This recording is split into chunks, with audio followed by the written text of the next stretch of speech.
Kahit abala sa kanyang action-packed na role sa Batang Quiapo, pinili ni Coco Martin na maglaan ng oras para sa kanyang relasyon kay Julia Montes ngayong Valentine's Day.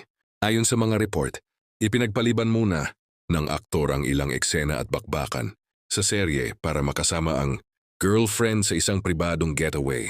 Bagamat hindi pa malinaw ang eksaktong destinasyon ng dalawa, sinasabing tahimik at pribado ang lugar, ideal para sa quality time ng magkasintahan.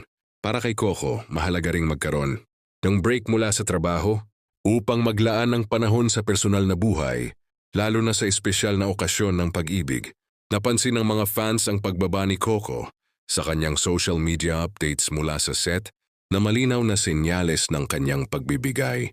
Prioridad sa relasyon sa kabila ng hectic schedule. Sa kabila nito, tiniyak ng aktor na babalik siya sa taping at patuloy na ibibigay ang pinakamahusay na performance sa kanyang mga tagahanga. Para kay Julia Montes, tila isang sweet gesture ang desisyon ni Coco.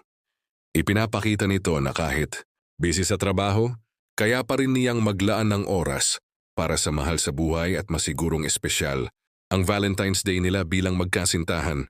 Ang getaway ng dalawa ay paalala sa fans na kahit ang mga superstars ay may personal life at kailangan din nilang maglaan ng oras para sa relasyon at pagpapahinga.